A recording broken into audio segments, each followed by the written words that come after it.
working to connect a region of over 600 million bridges between our lands.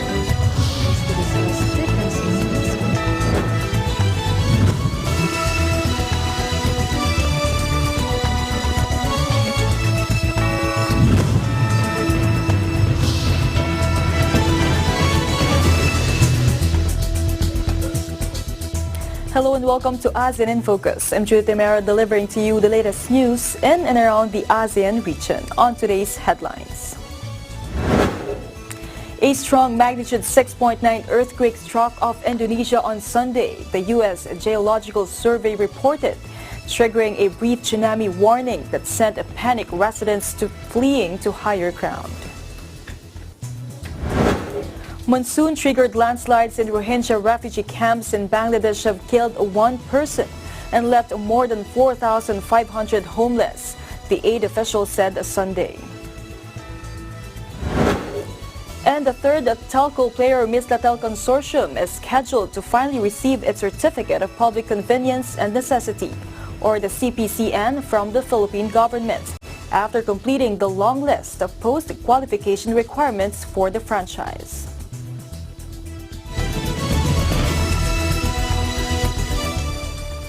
A strong magnitude 6.9 earthquake struck off Indonesia on Sunday, the U.S. Geological Survey reported, triggering a brief tsunami warning that sent panicked residents fleeing to higher ground.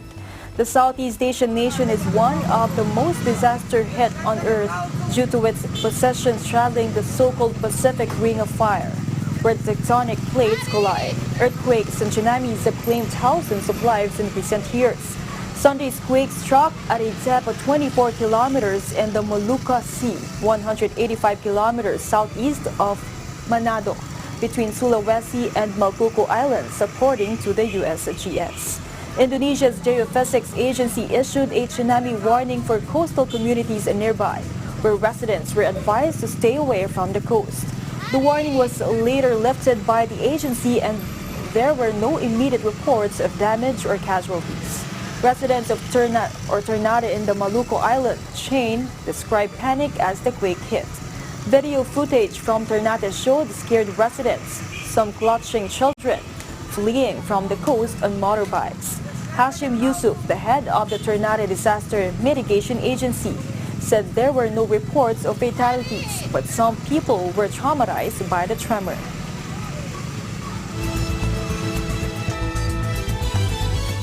Meanwhile, monsoon-triggered landslides in Rohingya refugee camps in Bangladesh have killed one person and left more than 4,500 homeless, the aid official said Sunday. About 35 centimeters or 14 inches of rain fell in 72 hours before the landslide started Saturday in camps around Cox's Bazar that house more than 900,000 of the Muslim minority who fled Myanmar, the UN said. 26 landslides were reported in makeshift camps built on hills near the border with Myanmar. Trees there have been torn up to build huts and for firewood, leaving the terrain unstable. UN Refugee Agency official Aris Rahman said about 30 shanty camps have been affected by the storms. One woman in her 50s died after being hit by a wall that collapsed, he told AFP. Nur Muhammad, a 40-year-old Rohingya in the main Kutupalong camp, said 12 relatives had fled their tarpaulin-clad huts on the hills to take shelter with him. Officials said some 5,000 Rohingya on a strip of no man's land between Bangladesh and Myanmar had also been badly hit by the storms. Camp leader Dil Muhammad said children are suffering from diarrhea and they don't have enough drinking water. He said most of the camp was knee-deep in water as Myanmar authorities had put a dam on a nearby river. Bangladesh's Refugee Commissioner Muhammad Abul Kalam said on Sunday emergency preparations were being made.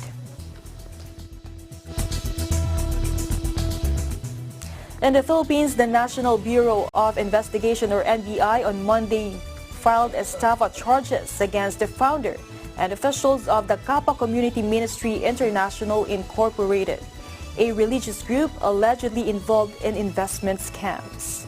The NBI accompanied 3 complainants who were Kappa investors, but their identities have been withheld. The complainants include a female senior citizen from the Nagat Islands, who was dupe of a retirement fund amounting 500,000 pesos. Her 38-year-old son who invested 45,000 pesos, and a woman who invested 30,000 pesos. The three are the first of CAPA's 3 million members to formally file a complaint, facing charges of 5 counts of violations of the Securities Regulations Code and 8 counts of syndicated estafa. Our founder, Pastor Joel Apolinario, and 13 other officials of the group. Also named in the charges were the firm's incorporators, namely Nonita S. Urbano, Junie G. Apolinario, Nelia Nino, Maria Pelia Sevilla, Jacqueline Del Castillo, Cristobal Barabad, and Joji Husay. Corporate Secretary Reyna Apolinario, Director and Treasurer Modi Dagala, and Corporate Directors Benigno Tipan Jr., Marneline Maturan, Wiki Taer, and Margie Danao.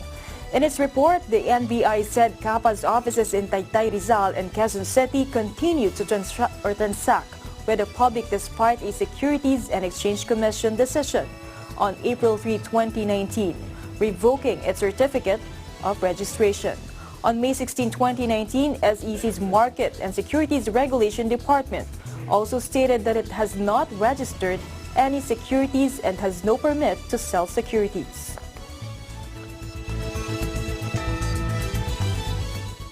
In other news, Cambodia's Premier Hun Sen condemned the use of human rights as a political tool. In a UN speech in his latest pushback against Western pressure over his government's record. Hun Sen, who has ruled Cambodia for more than 34 years, has faced criticism over elections last year that were held without the opposition after the Supreme Court dissolved the party in the run-up to the vote. In a speech to the United Nations Human Rights Council, he said rights issues were being used as a hostage in talks and economic ties.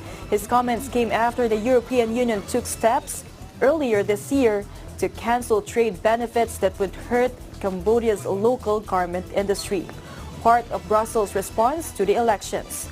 Hun Sen said that they are deeply sad to learn that human rights have been used nowadays by some powerful countries as a political tool, or an excuse for them to interfere in weaker states with sovereignty. In addition to the EU criticism, U.S. President Donald Trump's administration has also described the decision to dissolve parliament as undermining democracy in Cambodia. Without naming Washington or Brussels, Hun Sen hammered states that accused Cambodia of violations, even though human rights records in their own countries are filed or filled with xenophobia, racial discrimination, and mistreatment of immigrants. And in an attack on civil society critics, the Cambodian leader condemned NGOs that he accused of serving as puppets to foreign interests.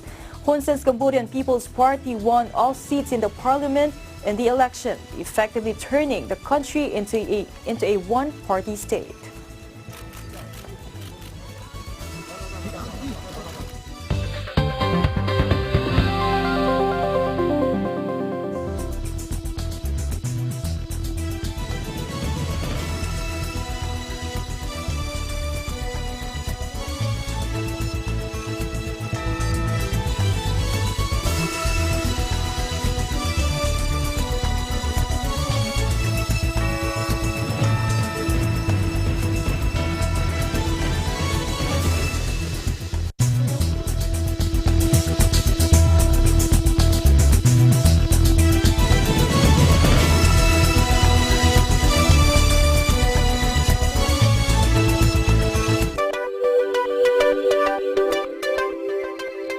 Net25 is now available on OSN, the largest entertainment network in the Middle East and North Africa. Watch your favorite Net25 shows on OSN channel 725, same day as the Philippines. Net25 shows live and on demand Anytime, anywhere, on any mobile device on OSN Play.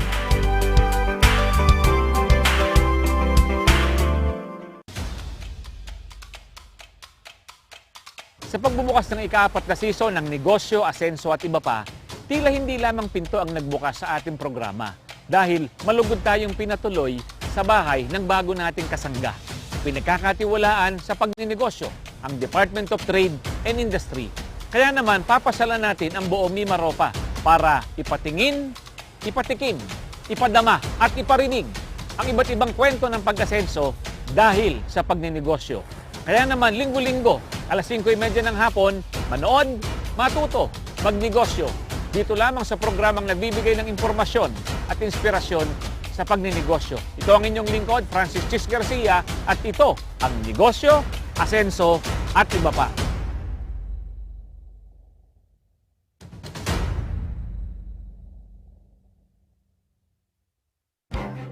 Events happen around us all the time, in our community, in our country, around the world. Events that affect people, move communities, or simply inspire us. Interesting events that people need to know. In these interesting times, we continue to be a competent partner in delivering news about these events. Fast, accurate, balanced, eagle news, because we live in interesting times.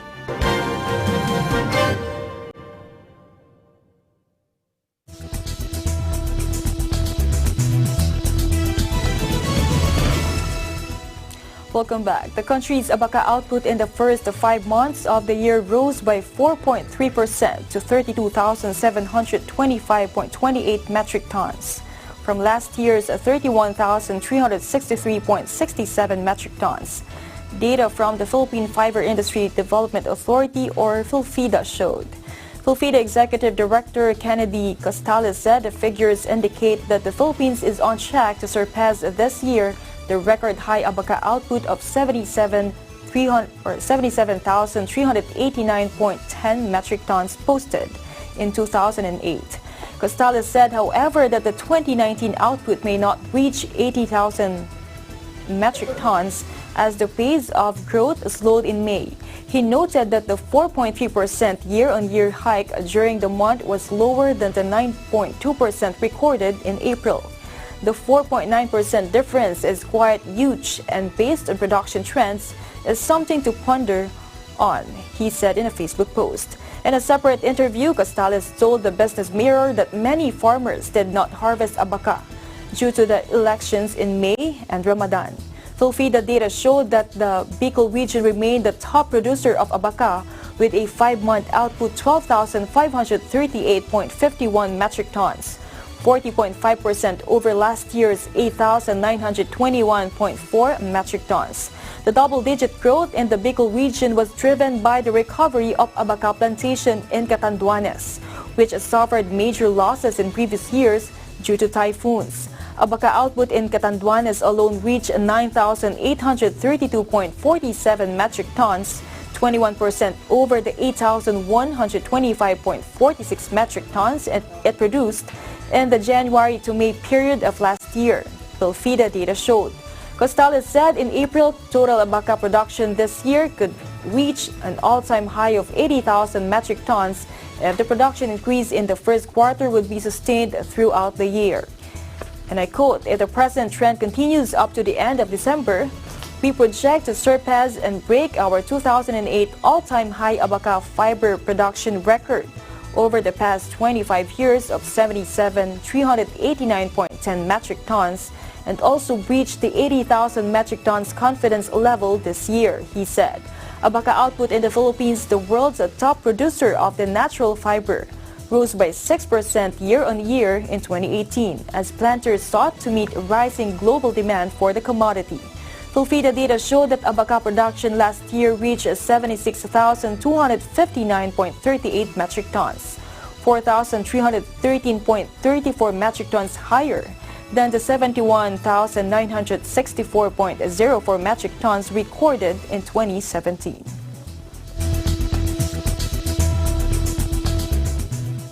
Still in the Philippines, the third telco player Mistatel Consortium, a group led by Davao-based businessman Dennis Uy, is scheduled to finally receive its Certificate of Public Convenience and Necessity, or the CPCN, from the Philippine government after completing the long list of post-qualification requirements for the franchise. Department of Information and Communications Technology, or DICT, Undersecretary for Operations Eliseo M. Rio Jr., said the awarding of the permit to operate telco services to Mistatel will be conducted in Malacanang. as it was considered an achievement by the government. And I quote, "The awarding will continue as planned and it has already been scheduled in Malacanang. The government considers this as an achievement because we have effectively introduced competition in the telco market, which was dominated by two players," he said in a phone interview. Rio, who led the whole third telco initiative during his time as acting DICT secretary, explained that Mislatel was able to comply with all of the post-qualification requirements set and the terms of reference for the franchise auction held in November 2018. The post-qualification process involves forming the official company through the Securities and Exchange Commission, getting necessary approvals from the Philippine Competition Commission and the National Economic and Development Authority, and most important, posting the performance bond, which in Mislatel's case is 25.7 billion pesos. Mislatel was also able to come up with the 10 billion pesos paid-up capital, Rio added. Composed of Mindanao Islamic Telephone Company or Mislatel, Ordena Corporation, Chelsea Logistics and Infrastructure Holdings Corporation, China Telecom Corporation Limited. Mislatel was the sole compliant bidder for the third telco franchise. Its win was marred by legal tussles, including a supposed irregularity in the franchise of Mislatel.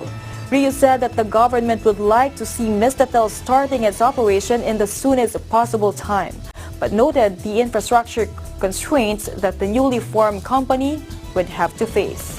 Nonetheless, they have already started laying out their infrastructure in the last 2 months, he said. Mislatel could also tap independent tower companies, 4 of which are now starting the build-up process for shared telco infrastructure across different provinces and cities in the Philippines to hasten the rollout of its services. Mislatel committed to initially cover 37% of the whole of Philippines with a minimum internet speed of 27 Mbps through a 150 billion pesos capital and operational expenditures budget. Based on the terms of reference for the third telco selection, companies must exceed the following minimum levels of service for the first year: 10% of the population, 5 Mbps speed, and a 40 billion pesos capital.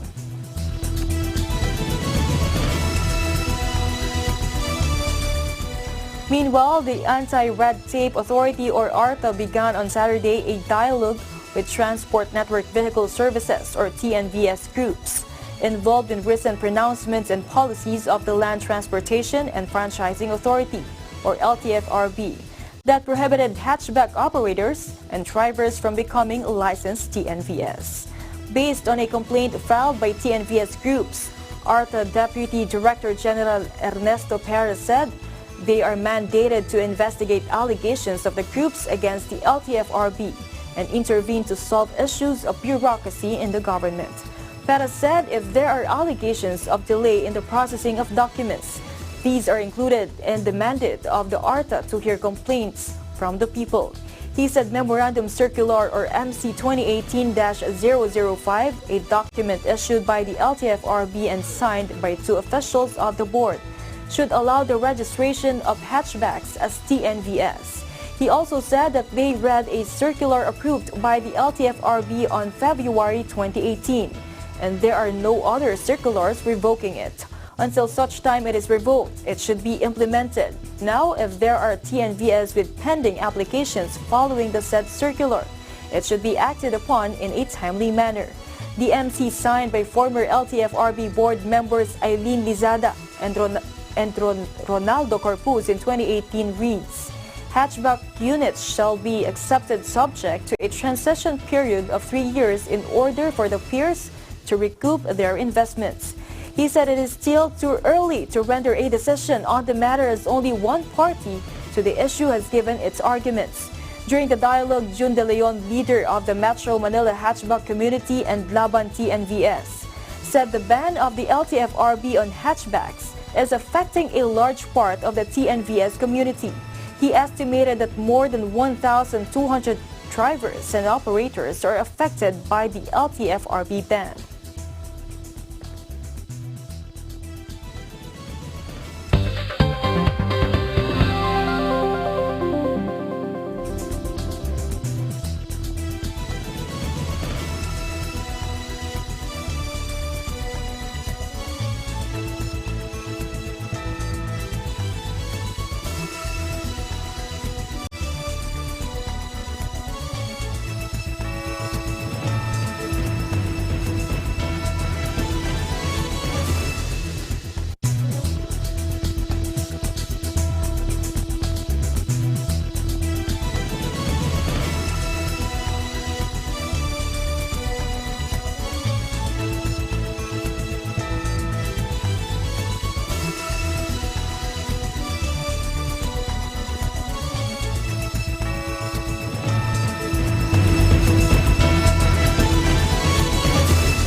Behind me is the Florida Museum of Natural History, home to a butterfly rainforest featuring hundreds of butterflies from across the world. Do you know another place that has sites from across the world? Well, check out Digital Nest on Tuesdays and Thursdays at 7:30 p.m. And I am Juan with 25. Hey guys, I hope you enjoyed this video. Make sure to leave some love by giving it a thumbs up and don't forget to subscribe here at ABC Digital Nest so you don't miss any of our upcoming features.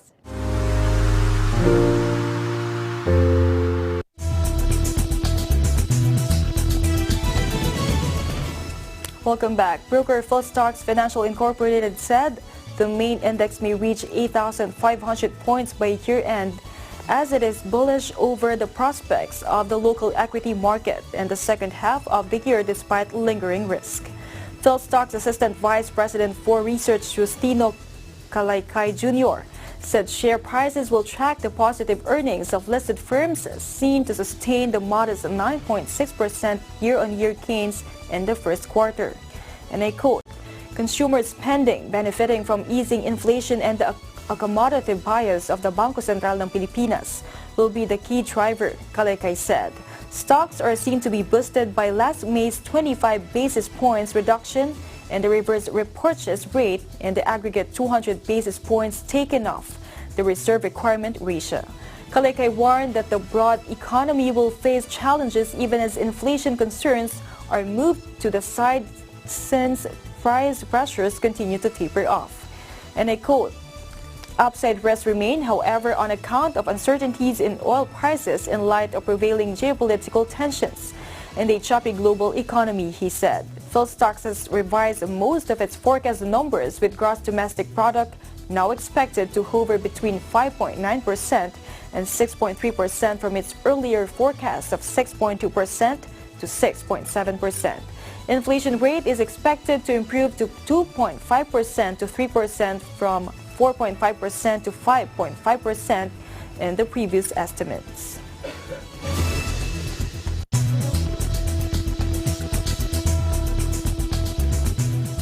And that is the latest news in the Southeast Asian nations. Stay updated about the ASEAN region. I'm Judith Yamera, and I'm Juan with 25.